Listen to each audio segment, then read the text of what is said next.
আসসালামু আলাইকুম সবাইকে। আশা করছি সবাই ভালো আছেন। আজকে আমি কেক পুডিং করে দেখাবো। তাহলে চলুন দেখে নিই কিভাবে এই কেক পুডিং তৈরি করতে হয়। এখন ক্যারামেল তৈরি করে নেব। তো একটা হাঁড়ি বসিয়ে দিয়েছি চুলাতে। এখন 4 টেবিল চামচ চিনি দিয়ে ক্যারামেলটা তৈরি করে নেব। আমি এখন নিজে ক্যারামেলটা তৈরি করে নিচ্ছি।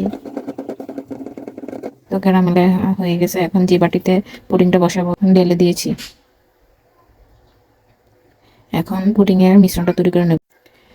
রুম টেম্পারেচারে থাকা 2টি ডিম ভেঙে নেব। ফ্রিজে থাকলে আধা ঘন্টা আগে বের করে নিতে হবে। এখন ডিমগুলোকে একটা হ্যান্ড উইক্স দিয়ে মিক্স করে নেব। আধা কাপ চিনি অল্প অল্প করে মিক্স করে নেব। কিন্তু অল্প একটু লবণ দিয়ে দিচ্ছি, আর দিয়ে দিচ্ছি 1 চা চামচ ভ্যানিলা এসেন্স। লবণটা অপশনাল, আপনারা ছেলে দিবেন।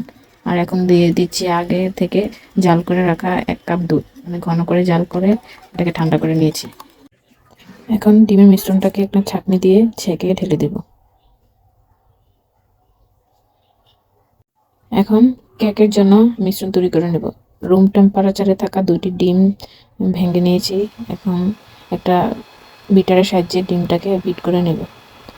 আধা কাপ চিনি অল্প অল্প করে দিয়ে দিয়েছি। এখন দিয়ে দিয়েছি 1 টেবিল চামচ তেল, আর দিয়ে দিচ্ছি 1 চা চামচ ভ্যানিলা এসেন্স। ওকে ভালো করে বিট করে নিই। এখন শুকনো উপকরণগুলো ছেঁকে দিব। দিয়ে দিচ্ছি 1/4 কাপ ময়দা, 1 টেবিল চামচ গুঁড়ো দুধ, 1 চা চামচ বেকিং পাউডার, 1 টেবিল চামচ কোকো পাউডার, আর লবণ পরিমাণ মতো। লবণটা অপশনাল, যে পছন্দ করেন দিবেন। এই তো মিশ্রণটা হয়ে গিয়েছে। এখন পুডিংয়ের মিশ্রণের উপর ঢেলে দিচ্ছি। ভয় পাওয়ার কিছু নেই, এটা মিক্স হবে না। বক্সের ক্যাপটা লাগিয়ে একটা হাঁড়ি 10 মিনিট গরম করে নিয়েছি। এখন হাঁড়িতে 2টা টিস্যু পেপার দিয়ে স্ট্যান্ড বসিয়ে এটার উপর পুডিংয়ের বক্সটা বসিয়ে দিয়েছি। এখন গরম পানি দিয়ে দিচ্ছি। এটাকে 20 মিনিট রান্না করব, আর ঢাকনার ছিদ্রটাও বন্ধ করে দিয়েছি। তো 20 মিনিট পর ফিরে এলাম। একটা টুথপিক দিয়ে চেক করে নিচ্ছি, যে দেখেন ক্লিন এসেছে, তার মানে হয়ে গেছে। তো এটাকে এখন আমি ঠান্ডা করে নিয়েছি।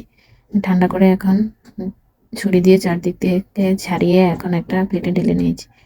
এই তো দেখুন কত সুন্দর হয়েছে পুডিং কেকটা। কালারটা কত সুন্দর এসেছে। এটাকে সবাই পছন্দ করবে, বাচ্চারাও খুব পছন্দ করবে। আর মেহমান আসলে তো খুব দ্রুত এটা বানিয়ে নেওয়া যায়। একটু কেটে দেখাচ্ছি আপনাদেরকে, ভিতরটাও কত সুন্দর হয়েছে। এই তো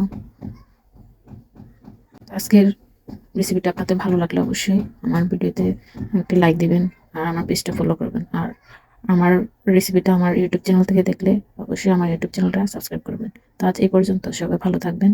আল্লাহ হাফেজ।